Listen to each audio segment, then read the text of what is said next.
Welcome back to another episode of Have Game Will Travel. I'm your host, Bennett Newsome, also known as Dammit Bennett out in the gaming community.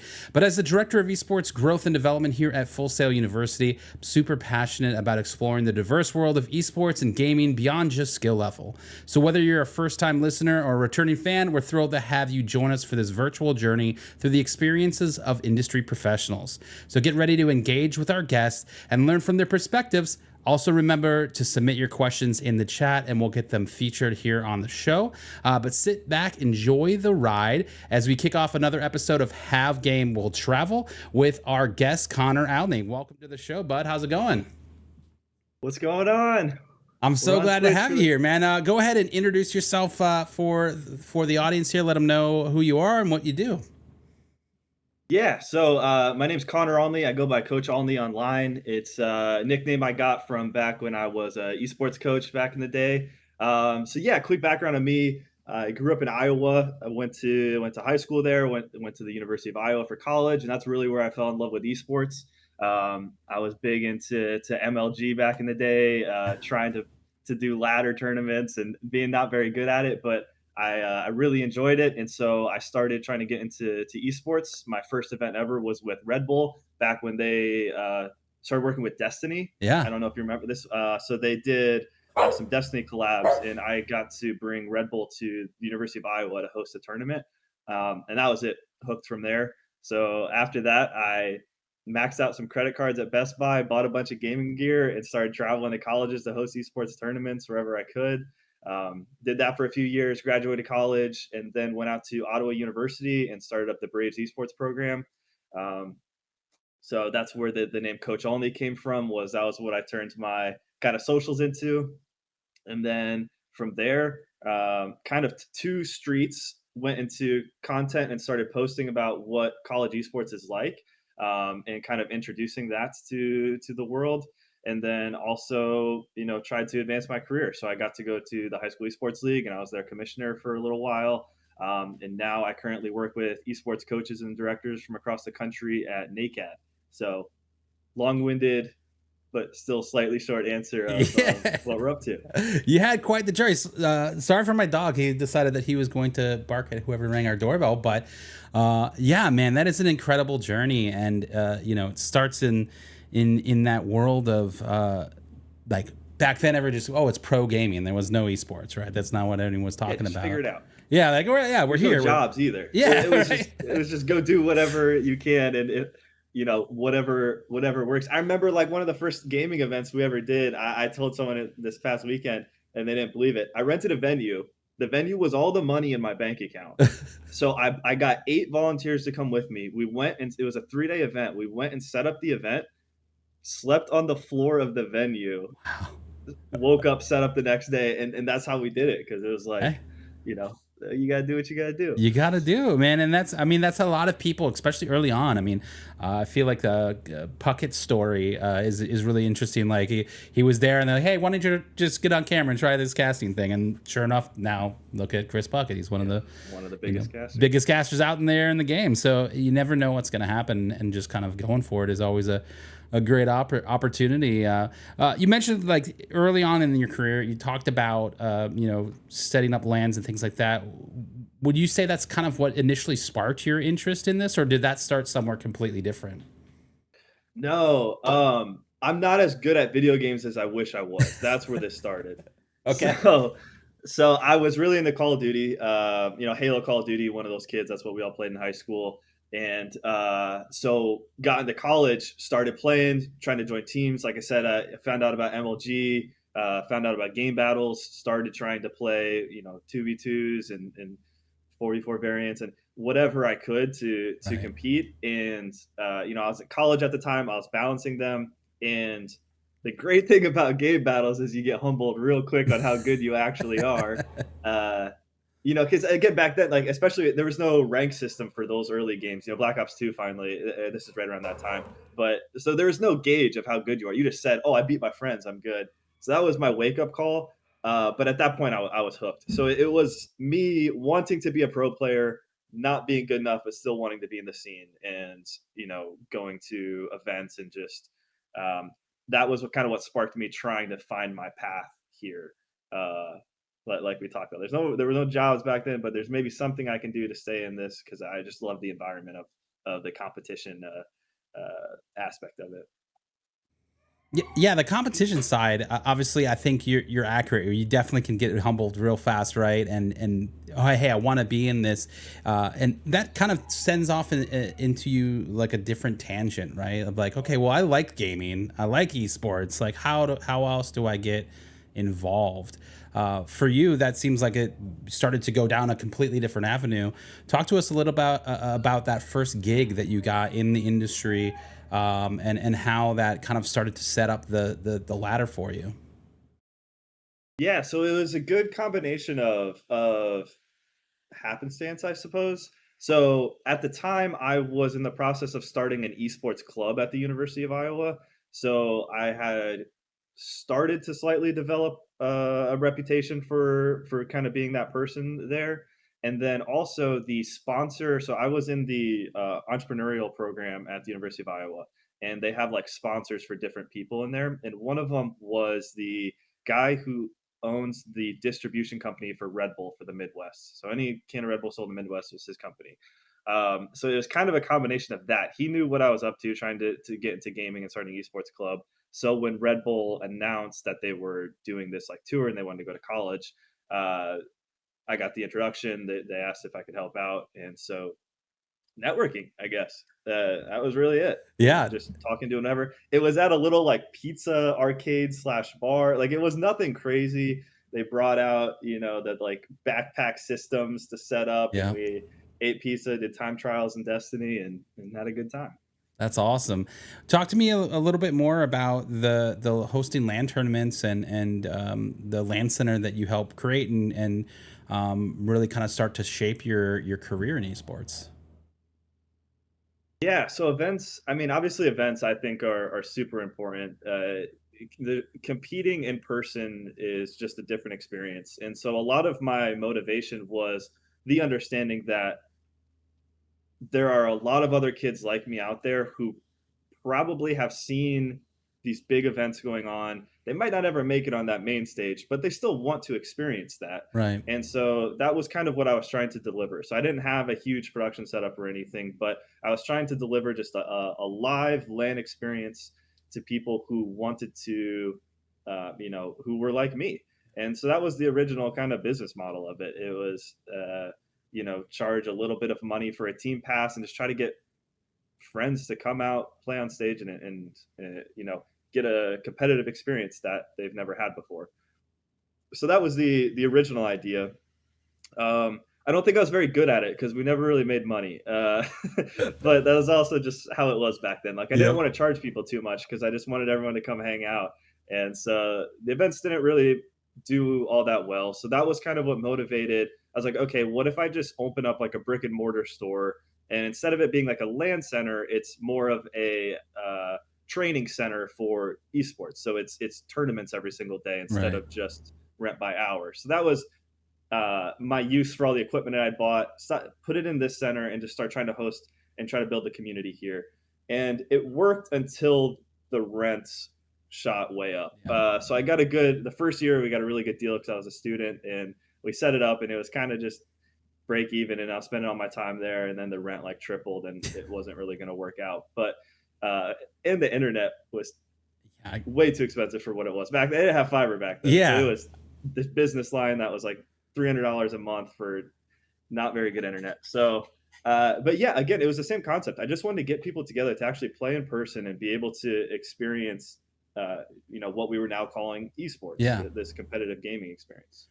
Looking back, now, like hindsight, right? Looking back, what would you say was your biggest challenge in like the early days of getting a or startup kind of going? Because, obviously we have a lot of students at Full Sail and anybody else watching this that's interested in esports and maybe starting their own thing. A lot of times you don't hear about the biggest challenges and the hurdles that you had to go through, and you see the end goal and the end picture, but you don't really know how they got there and what they had to overcome. So thinking back to just that time in the early days for you, what would you say was your biggest hurdle? Such a good question. It's so difficult to really Zone in on all of pinpoint them, right? one because I did everything wrong.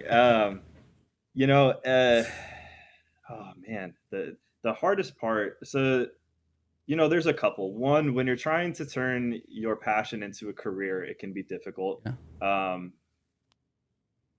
so, for example, in my case, maybe you're not approaching the business model quite correctly because you're wanting it to work so bad that you're maybe sacrificing some money there. But Yeah. the other thing I kept,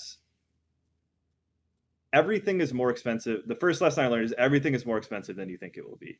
Uh, whether it be the first event we held where I lost way more money than, and I went into it thinking I was going to make money. I lost like $2,000-3,000, which at the time was like all my money.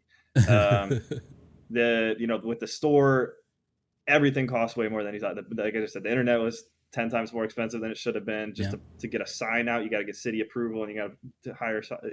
Everything's more expensive. Yeah. People also are very quick to. You have to be very careful to do things your way and not worry too much about what other people think. Um, I would say I really enjoyed my experience, but one of the flaws that I had during that time is this constant comparison to these people who were doing incredibly well. Yep. And you saw it in the pro scene at the time too. Like it was either you were a millionaire or you were a nobody. Yep. And it's very hard to, as a impressionable, young adult going through that, to get down on yourself and think it's not going to work, or I have to throw the biggest event or else it's not going to work. And you try to skip these steps of development where it's like, no, if you want to host a major tournament, you start by doing a little friendly between two teams. Then you go up to an 8-team bracket and you learn very quickly how long a double elim takes. And then you do these steps. You don't need to, if you're only doing these things to impress other people, it's going to fail very quickly. Yep. You have to make sure you're taking the right steps to learn what you need to learn and grow at the proper rate. I would say that's another more piece of advice, but many things I did wrong along the way.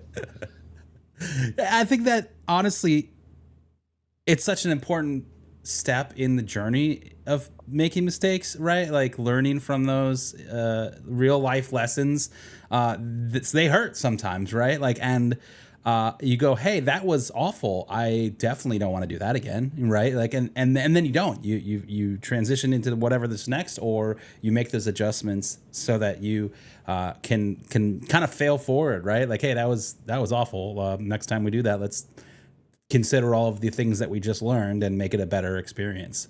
And I think that's just an important piece of just learning in general, going through things. So great advice. And obviously you've kind of transitioned into a lot of different kind of verticals and avenues. I mean, now obviously you're the director of membership success at NACAD. Talk to us about what that is and what that entails.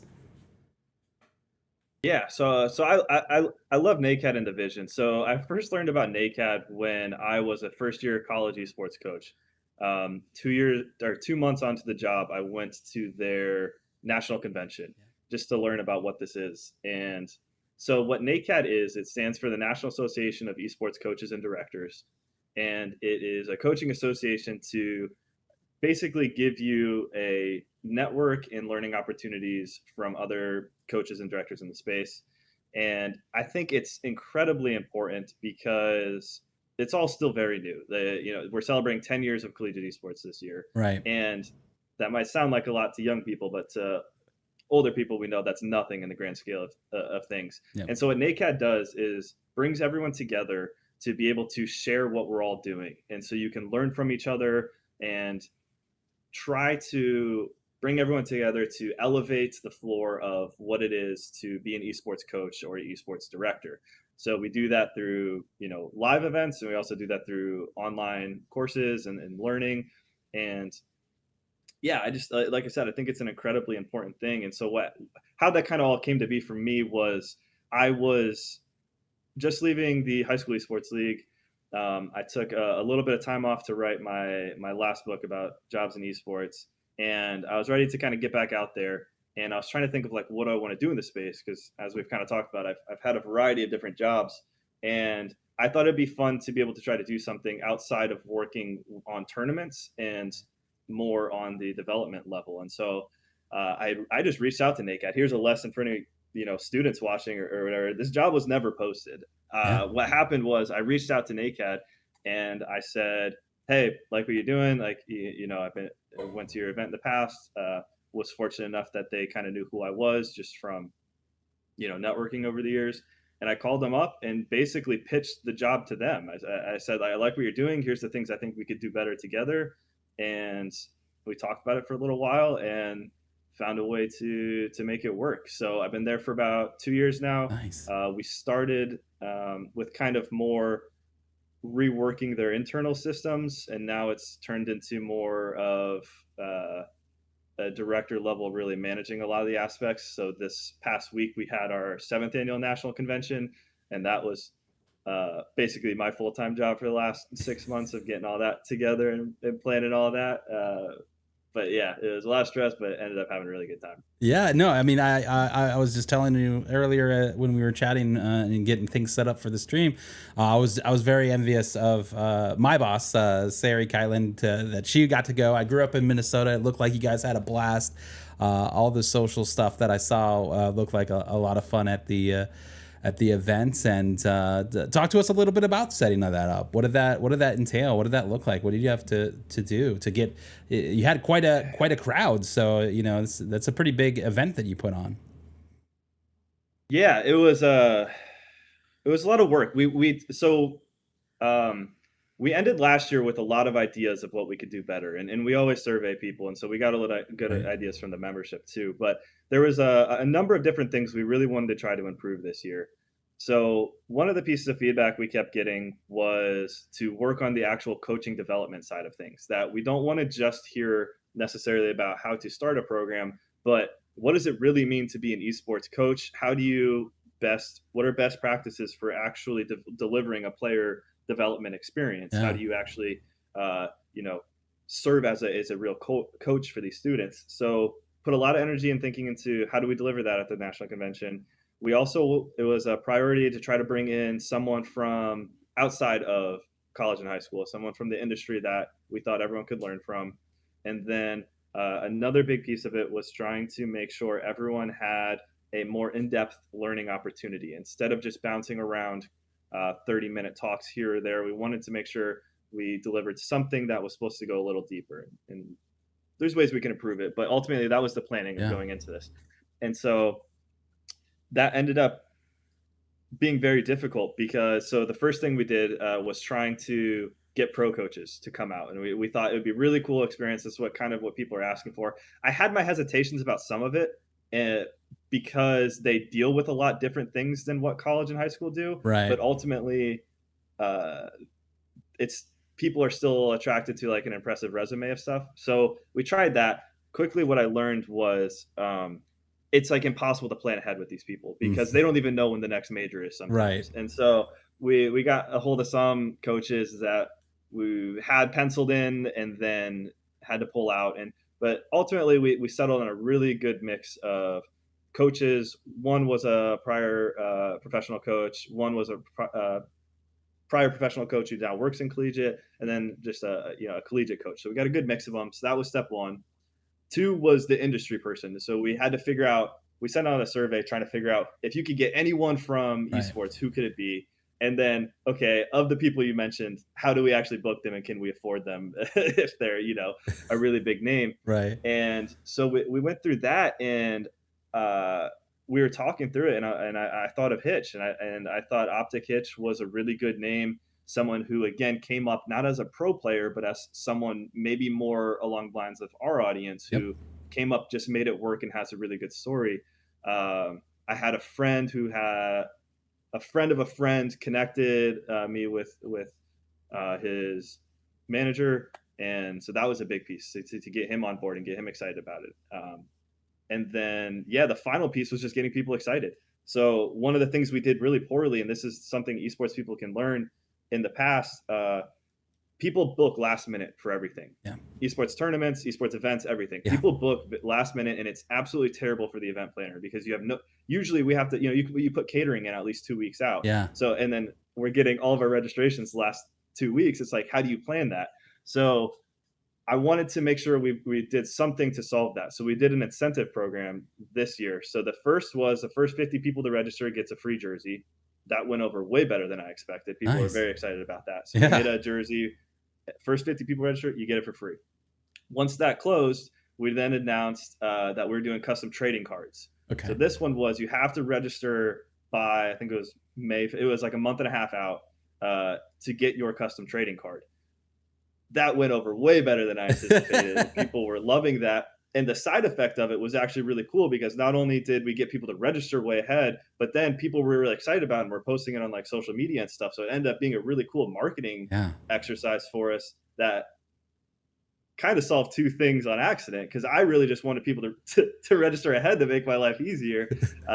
So that worked out way better than I anticipated. And I think it's going to end up just being a yearly thing for us now. Like, it turned out really cool. It's going to become a tradition where we can start building on.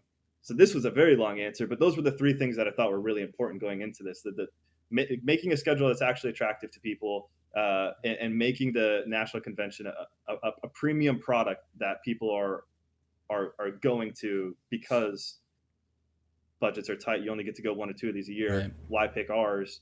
It starts with the schedule. Starts with, okay, get a big person in, build a really cool schedule, and then give people a reason to get excited about it. And I think that's why this year, as far as I know, went really well. Yeah, I mean, you got Jackie in the chat saying it was the best Snakehead convention in her opinion that they've been to. That. So. There we go. That's very validating. Yeah, yeah, that's really cool. I like it's work. It is. You know, it like is. That's it. And I like that you kind of like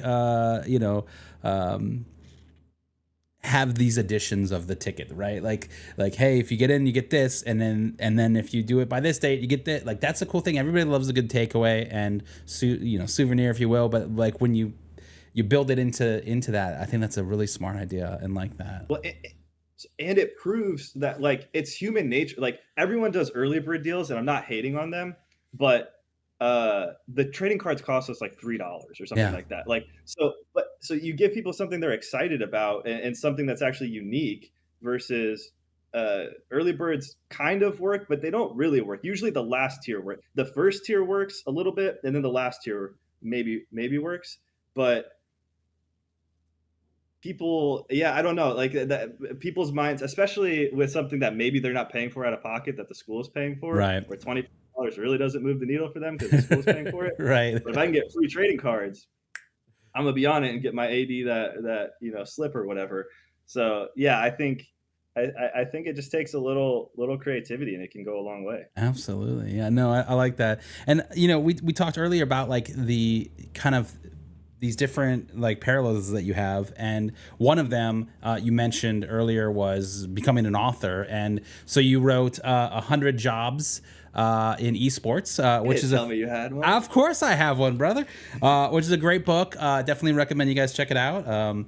But what really motivated you to write this? Like, can you talk to our audience about what your hopes were with a book like this, and what you were hoping people were going to take away from 100 Jobs in Esports? Yeah, absolutely. So, and I'm glad we're talking about it a little bit, because there's a little bit of a mismatch between what people I think about the project. Right. So the way that it came to be was actually, so when I was with the high school esports league, I did this thing where we spent 3 months on the road. It's called the HSL road trip or road show. And we spent 3 months in an RV, traveled the country, building computer labs for high schools. That's awesome. This was one of the first times I really got to go out and experience and talk to the coaches and the high school students and everyone that was, that we were helping at the high school esports league. And so this is where kind of the idea started, was because I would have this conversation with every single person. Like, what do you want to do, after graduation or whatever? Oh, I want to work in esports. What do you want to do in esports? I want to work in esports. Yeah, I had that conversation 100 times at least. And so I thought, okay. And again, this was the time where there was, the industry was exploding. And so I thought there's got to be a better way to do this. So that was so I started kind of getting the concept together. Luckily, I had a relationship with Hitmarker already from my from my influencer days. Yeah. And so we had worked together, and I thought, okay, why don't I actually just try to put a resource together for these people so that we can answer that question. So that was the whole project was built on. If you want to work in esports, here's a project that can actually answer the question instead of just saying you want to work in esports. So yeah, I worked with Hitmarker. They were really nice in being able to give me all of the actual information I needed to see who was actually hiring. So all of the jobs in there were based off of real hires that had happened over the past year when we were writing it. Oh, that's And awesome. yeah, so that was kind of the birth of it. And what I what I really wanted the project to do was to not necessarily tell everyone go work in esports. It was supposed to be for the kids who are passionate in esports to try to help them understand, hey, if you want to work in esports, you've got to start now because it's going to take a couple of years for you to really build a proper resume. Like these are hard jobs to get. You know, even back then when there was a lot more jobs going around, they're still very competitive jobs.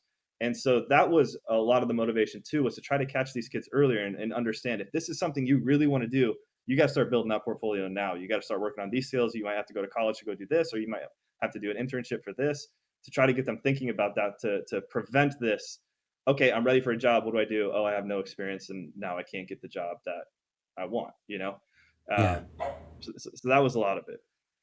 Yeah, and I like it too because it's got like it's almost like it's a choose your own adventure. Like you don't like this job as an observer, check out page 26, you know, and it would then take you to another job that maybe that would be more your speed, and you can kind of bounce around the book from different things or check something off your list of like, okay, I've done this now and I like this. So, oh, you like this job? Check out this page to go to that job, which I thought was a really cool feature. Yeah, thank you. It took a little while, but yeah, again, like I said, the whole heart of this project was I want to work in esports, but I don't know what I want to do. So I thought, yeah, what better way than to try to help you out? You don't want this? Okay, go check this one out. You don't like Yeah, this, and yeah. eventually you'll find something you like. If you don't, it means you don't want to work in esports because that was every job that was available. Right. That was all that was there, right? So Yeah, you're so gonna find one. But yeah, I definitely agree with that kind of idea of like, oh, I want to work in esports. Oh, awesome. Go on. Like where in yeah. esports? There's a whole industry that supports the people playing on stage. What aspect of that? And it's sometimes it's a challenge for students to figure. Well, I wanna be on the stage. Okay, that's a different avenue. But what about these in production? Blah blah blah. Like Yeah. there's a lot of different paths that you can go down. But for yourself, you've obviously been in a lot of different roles. Coaching has been a big one, but I feel like with where you are in your role at NACAD, I think that provides an opportunity to kind of see the overall perspective of directors and coaches and how you see that world evolving in the collegiate space. What does that look like in the next couple of years, do you see? It's a good question. Yeah, it's one of the reasons I wanted to join because I did really love coaching, but I also knew I could have been a better coach. And so now, and it just comes with age, you refall in love with learning. I love just talking to coaches and figuring out what they're doing and calling them and just see what's working and what's not. And so it's been a huge learning opportunity for me. But yeah, there's a lot going on in college right now.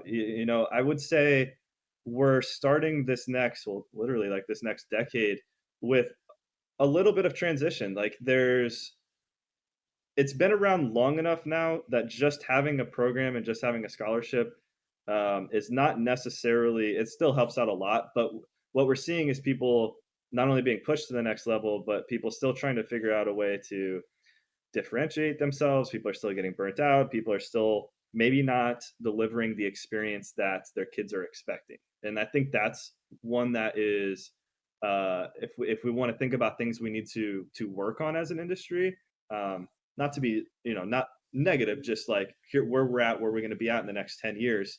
I've heard from a lot of people that like that's a big one, and that's why we were trying to start kind of focusing on it at NACAD a little more, was delivering this student experience that is um, a little bit more like, I suppose, a traditional athlete in a sense. So a lot of people are trying to figure out, okay, how do I actually be a better coach? How do I actually make sure I'm coaching these kids properly? and how do we navigate this? Okay, you're a head coach, but you've got 5 game titles and you're running everything. So there's this level of impossibility that comes with it, but still having this mindset of trying to make sure you're delivering on an experience for these students that that makes them excited about being on the team. That's a big part, because without that, varsity esports doesn't really exist. Now you're just talking about club sports. Like if you're only meeting Right. once a month or only playing in a tournament online, that's not varsity. That's just a club experience. It's still very valuable. I mean, don't get me wrong. Like those should exist and hopefully, continue to grow. I'm more talking about, I suppose, from the people who are working full time in a varsity setting. They're gonna have to start battling that a little bit of um, building out a program that those kids, are experiencing that upper level of experience over a club, for example. Yeah, and you're seeing a lot of schools to really start doing this, especially with the media side, right? Like some of the programs, across the nation have incredible social media presence, and they're doing really good content, and they're elevating their players to a pretty high level. Do you see a lot of more schools following that model, or trying to create a student experience that is different, that's more focused on what's happening on campus? Yeah, I think we're seeing 2 models to try to solve this right now, and time will tell which one, or I don't even think either one is right or wrong. I think there's just, different experiences. I mean, that's the right word. So you're seeing 2 models. One model is more of the, yeah, we'll lean towards, I'll call it the education route, intern route type thing, where okay, if you have 5 staff members, one of them manages game competitions, the other 4 manage your streaming production, classwork, and so they're building it in an environment to train people and to deliver, like you said, that experience of um, getting hands-on experience with streaming, graphic design, video, all of this stuff, and they're still doing the varsity stuff. So you're seeing like that route of delivering on that side of it, and then you're seeing some schools go the other way, which is building it like an athletic program where you've got a director and now they're hiring coaches. And so you see, if you have 5 staff members, you got one director and 4 game-specific coaches. So we're seeing both of those start to elevate, as these programs enter year 4, year 5, start getting more staff and support.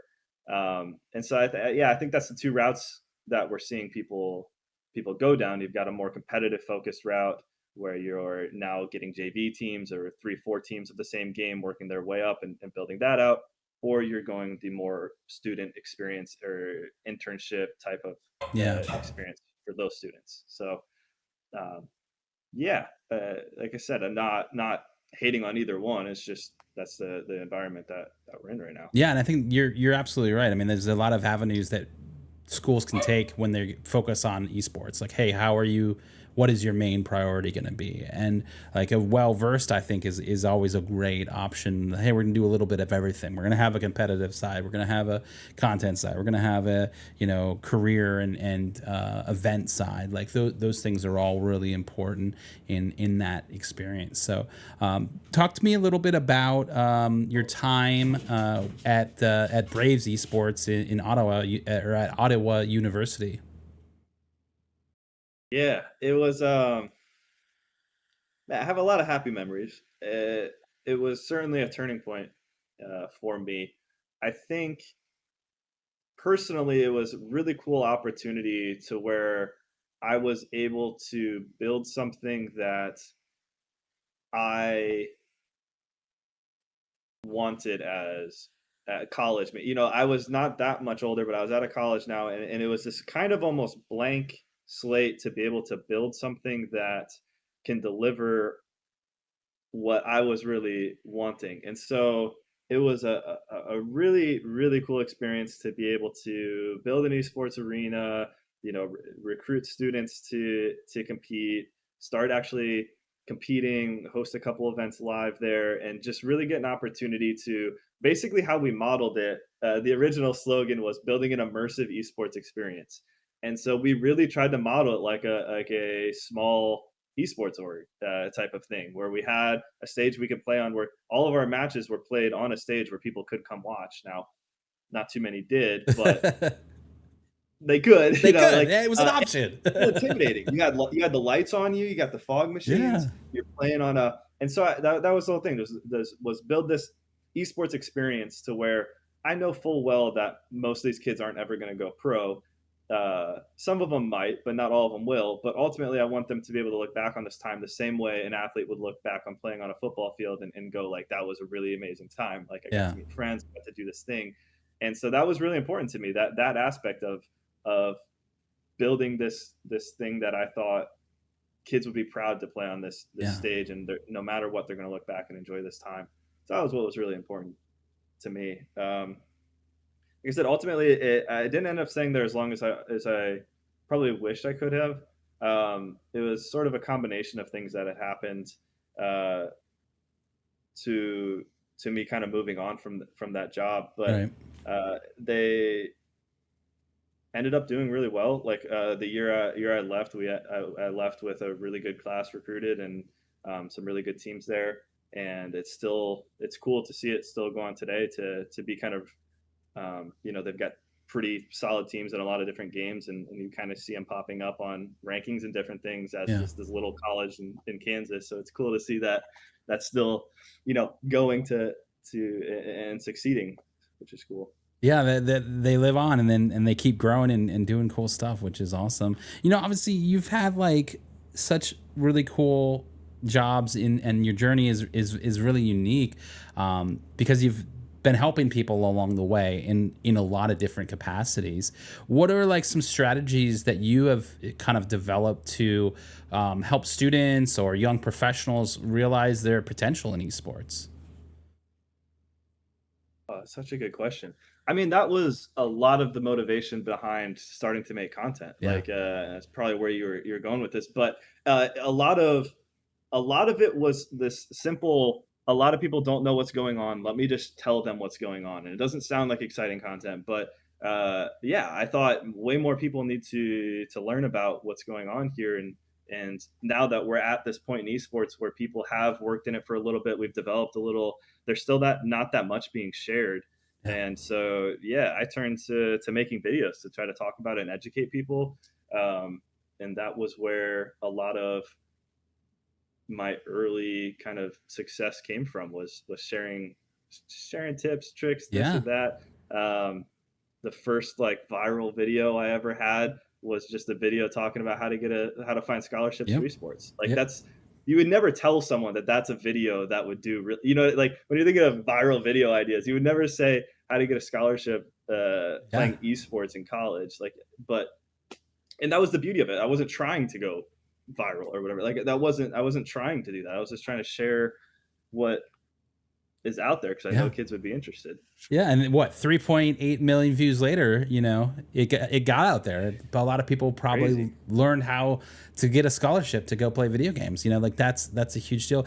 But I also think your approach to the content was really unique because it was like there's so many gatekeepers in obviously esports and a lot of these industries, but you were kind of like let's move this gate. Let's talk about it. And a lot of your content was like that, where you were opening the gate, you were explaining it, you were talking to them like they're a person, like that was a Yeah. really good hook. And I think that was obviously had a lot of success for you on your channel. How important is that approach and that brand development for aspiring content creators or esport athletes or coaches? I mean, what does that bring to the table when you're able to really start to build your own brand? Yeah, I think we've just moved into an era that authenticity is all that matters. Yeah. People see right through everything these days. Um, so I think, like, to original what you're talking about, the reason that video works, yeah, is because I'm not saying you can get scholarships to play. Here's where you go to apply to join my program. Now, I did Yeah. make videos like that. I'm not totally unselfish, but the point of that video was, like you just said, just to share, this is how, this is a website, these are all the schools that you can go to, like go check it out. And I think it just comes through the camera. Like it's so, people are a lot better at picking up on that kind of stuff now. And so, if you're a coach, for example, one of the big things I've learned at NACAD and in my time there is uh, there's so many coaches early on, let's say, and not calling anyone out, but that you kind of adopt this fake it till you make it attitude. But the reality was people were trying to convince students that maybe they knew more than they did or something. So, for Right. example, if I have to coach a game that I've never played before, my approach isn't to go into that game and act like I know it better than those kids. Yeah. Most of the time, the kids in your program are going to know, even if you do play that game, they're going to know the game more than you. Yeah. And they see right through that if you go in there and you try to basically act like, to try to get your respect or your authority from them by acting like you're better. That's not the right approach. Right. The right approach is to acknowledge the difference and be there to do the other things that the leader in the room is supposed to be. Okay, talk me through this. Why did you guys make this play? Why is this? Where are we going wrong as a team? There's ways to approach it in an authentic way where you're still being the coach in the room and they're still going to respect you without you going in there and basically lying and acting like you know better, for example, in a certain situation. Yeah, absolutely. I mean, I think a lot of players, and I think that's a big thing of why I'm really excited about middle schools and high schools formalizing their esports efforts, is because most of the students that you get at the collegiate level, it's starting to change now. So prior to this, have no coaching experience or no coach being coached experience, right? They have never had a coach for video games. Maybe they played a team sport, whatever, but it is a very different, beast when you're trying to explain to someone how to play or what play they should have made or why they should have gone this route when they're the ones that are playing the game. And so I think that is a challenge in itself to be, in a weird space when you and get through to a student that's playing, when, hey, why should I listen to you? Like, what is that like? And so that's definitely a very important piece of that puzzle. Well, and to be fair, in my example, to not totally get it, or if I didn't deliver it quite properly, like that's not necessarily. So for example, you look at pro sports, right? LeBron knows better. Like some of these players know better. So it's not right. To go further into the example, it's not the coach's job to be the best at the game. You're there for a number of reasons. That's not one of them. My example was more of like, if you take that approach, it's going to backfire, right? Because they'll see through it and they know you're not being authentic. Yeah. If you acknowledge where you're out and you go, my job here is to take you 5 very talented individual players and turn you into a team. And if you can, do that for me, then I will do whatever I can to deliver to make sure that you guys succeed. So if you respect me, I respect you. Let's get this done. And that's a big part of it, is taking individuals and turn them into a team. Anyone can do that. I don't have to have played a competitive game ever to be able to work with a team and tell them where their communication's falling apart, which player is getting tilted, which player is not being supported. And again, I don't have to tell them to know what's necessary at best, but I also can take a VOD, put it in front of them, break down, okay, guess what? I've never played this game before, but I know that's not supposed to happen. Tell me what happened here. Right. And have them talk through it, so there's a number of ways you can support this team. And then also just, you're kind of there for emotions too. You're there to take them through certain times, to pump them up before a game. If you're in the middle of a game and you're down, reset their mindset. Like you're there as the adult in the room, not because you're the best at that game, but because you're the best at putting that team together and getting the most out of those players. And so that translates to traditional sports as well. So not to psych people out who aren't good at the games. And that's a thing that we have to teach better too. A good esports coach, I really firmly believe, could basically go into any esports title and work with that team and help them. Maybe not at the tippy top professional level, you need to know the game then, but certainly at the college level, we can get coaches to that point with a little bit of training to be able to take on 3 or 4 game titles and work with those students to at least make sure that they're, like I said, taking individuals and turning them into a real team.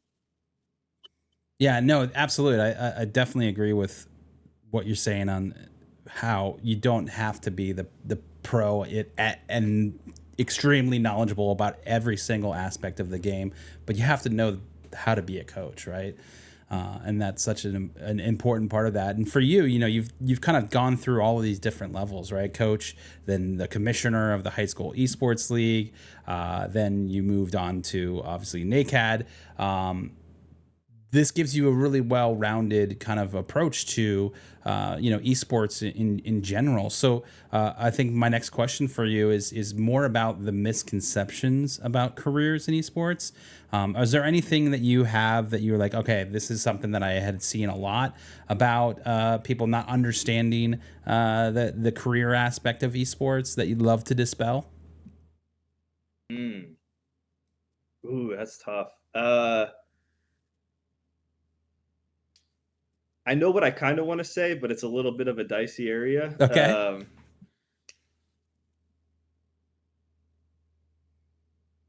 There's a tiny bit of a. We're in the middle of this change between people who had to figure it out and make it work, and people who have come into it as a 9 to 5. And there was a little bit of a disconnect there, and I think that there still is. And so one of the most, I think, difficult things to understand in esports is that you're not, no matter who you are in esports, pro or any service that comes into it, none of this is super stable. Like none of this is guaranteed retirement plan in 20 years right now.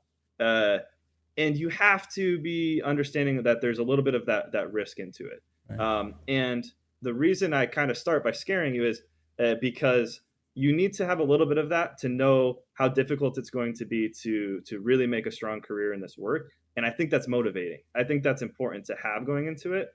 If you go into it thinking you're working insurance, it's you're going to be disappointed. You're going to run into a lot of issues, and ultimately, when companies aren't profitable and when money's not coming in the way it needs to, it's going to be a difficult time for the employees.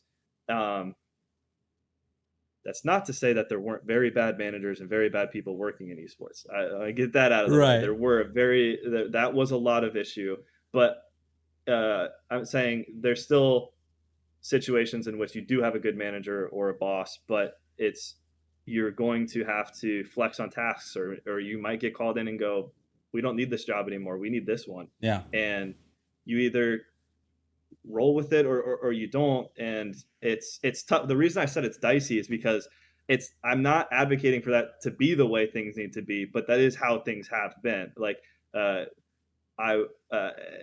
so I guess it's just a balance of what you're getting into, maybe, that we would love the stability and the more mature nature of other industries. Right. We're just not there yet. Yeah. And so I don't know.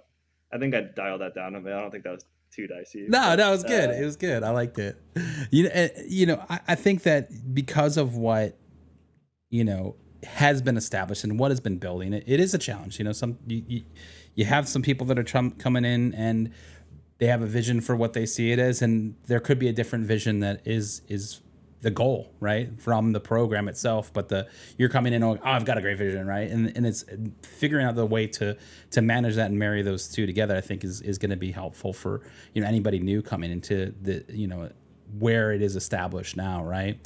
But obviously, I will say, yeah, go ahead. No, sorry, go, just go so for it's it. not doom and gloom. Maybe one of the things people can do to protect themselves a little bit, or to set stuff up, is you can get really good experience working in esports. I think that's one of the problems that people go in, is necessarily getting too hooked into one pathway that maybe doesn't, and again, back to why I wrote that book, that doesn't translate to careers outside of esports. There's a lot of that doesn't have to be true for your job. Your job can be set up in a way that you're getting experience, so that maybe just one day you don't want to work in esports, you want to go to work differently, that experience translates. So it's also really important, I guess, to know what it is that got you into esports. Like, is it just the excitement? That's not really going to work. You need to have a skill or something. At the end of the day, it's still work. That's what people maybe get wrong. You're still working. Like, so you have to have something that you're actually interested in doing. Like, whether it's marketing, graphic design, content, sales, partnerships. Yep. That is your career, not esports. That is your career. Yep. And so you can take that and go do that in any industry. Esports just happens to be the the thing you get to be around, I suppose, or the reward to go to the event or to go do something. So I guess that would be the other angle, is think of it more like a career and less like I'm working in esports, and more of I'm working as a marketing manager or sales manager or whatever, and treat it like that, because Yeah. then you'll also open your brain up to more opportunities outside of esports to be able to watch podcasts or read books or do things where you can get better ideas instead of just narrowing yourself into saying I work in esports. Right. Yeah, and it opens the table too. You never know what the future holds for you and where this path can take you. So, having a little bit more of a broad stroke could help. And I think you're a walking example of that. You've had a really cool journey, and I've touched on a lot of pieces. I think I have like a ton of other questions that I'm gonna skip over because there's a really big one that I'm obviously wanting to talk about. But I think your journey has really crafted and created an avenue for what you're doing now, from working as a coach, then obviously the whole TikTok side of things, and creating content. One of the things that you're doing now, is you already have one book that we talked about, but you have just published your second, called Hard Carry, a guided journal for improving competitive video games. And you co-wrote this, co-authored this with a good Full Sail friend and grad, Matt Burns Potoff, which is awesome. He's been on the show before as well, and obviously we're all big fans of Burns here. But talk to us a little bit about the new book and what it entails. Yeah.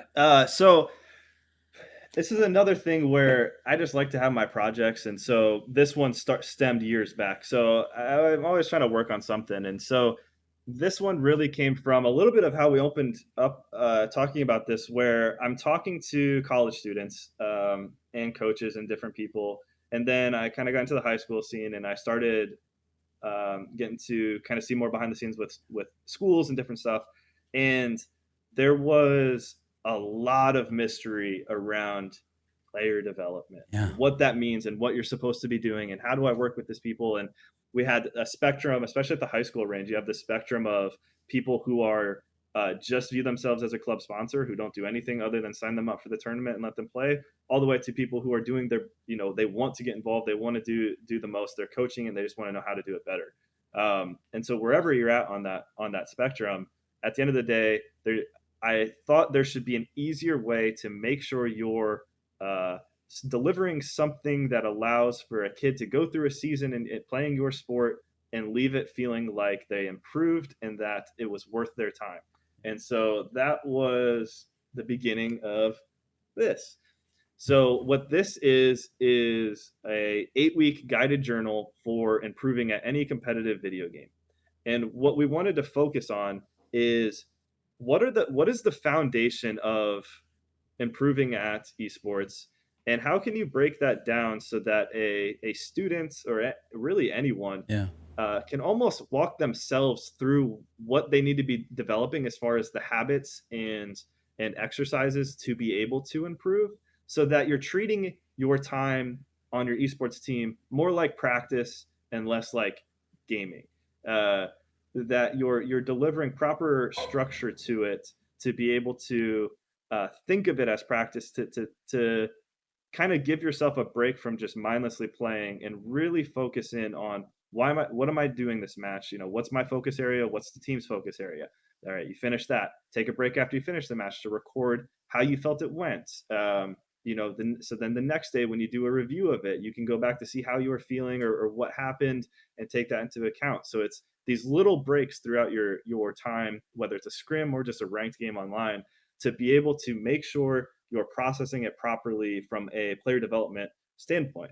So what's cool about it is it works if you're just a kid at home who wants to improve, or if a coach wants to get one for all of their teams, you can fill it out together, and it basically walks you through exactly how, as I mentioned earlier, anyone can coach an esports title. You don't have to be an expert in that game. There's basic categories of knowledge, mechanics, awareness, communication, attitude, and teamwork. out of all of those, mechanics is the only one you might not know where they're going wrong, and they probably do. And if they don't, you can figure it out. The other four, well, awareness, you kind of have to know again, but you don't have to necessarily know the answer for them. You just have to make them find the answer and know what they're working on that week. And that's going to lead to these improvements versus just mindlessly playing. So we focus on those 5 categories. Each week has a lesson, a major lesson that we think is important. Burns wrote most of them. We also brought in some special coaches and people from the pro scene to contribute. And like I said, it's just an opportunity for you to really make sure you're building those foundational habits to improve at the game. And yeah, another cool thing that we found during the research phase of this was that a lot of pro players did this already, and they didn't do it as organized as they wish. A lot of them would have like a Google Doc where they would just Yeah. dump notes after a scrim, or a couple of them actually did have a journal that they would scribble in, but it wasn't organized. They would just scribble. And so it was really validating to see that like people are doing this, or people who have been able to make it at the pro level use this as a technique to get them there. And now we're able to deliver that to any middle school, high school, or college student who actually wants to focus on improving. So yeah, I'm super excited about it. I really hope that people, receive it well and try it out, because I really think it can help any team improve. Absolutely. How does someone come across this book? Where do they find it? So you can, it's on Amazon if you just search Hard Carry Journal. You can also go to hardcarry.gg and buy it directly off the website. Yeah, so either one works pretty well. If you want like bulk copies, or if you're interested in like getting them for your program, you can just reach out to me and we'll set it up and get you guys a discount for that. I love that. Yeah, I mean that's such a great tool. I think most people don't think about that, right? They think, okay, I'm just gonna keep playing, gonna fire up the game, keep doing more reps, and there's not a lot of time to reflect. And it seems like this, the hard carry provides that. It gives you an opportunity to reflect about what you just experienced, what you just went through in that scrim, maybe mistakes you made, maybe things that you did well, and like how to continue to develop off of those things. Yeah, and stay in that right mental mode. Like, so Yeah. one of the interesting conversations I had going into this was one coach saying he doesn't want his players playing online outside of practice because they think more play is good, but you actually develop bad habits sometimes from mindlessly playing that translate to your team scenario, translate to an official match scenario. And so, yeah, that's another big aspect of this, just forcing you to stay into the proper mindset of improvement and what you're focusing on, because it's so easy to develop bad habits when you're just playing with your friends and you know uh, challenging things you shouldn't, or running plays that you really shouldn't. Yeah, there's so many different scenarios depending on what game you play that you can actually be harming your improvement by mindlessly queuing and playing. And so this, not try to suck all the fun out of it, go play and have fun, Right. but when it's time for practice, or if you're serious about if you're hard stuck and don't know why, this is probably it. You've developed habits that aren't good, and you need to go through this process of rethinking to the basics. What am I focusing on this game? Where did I go wrong? How am I going to improve it next game?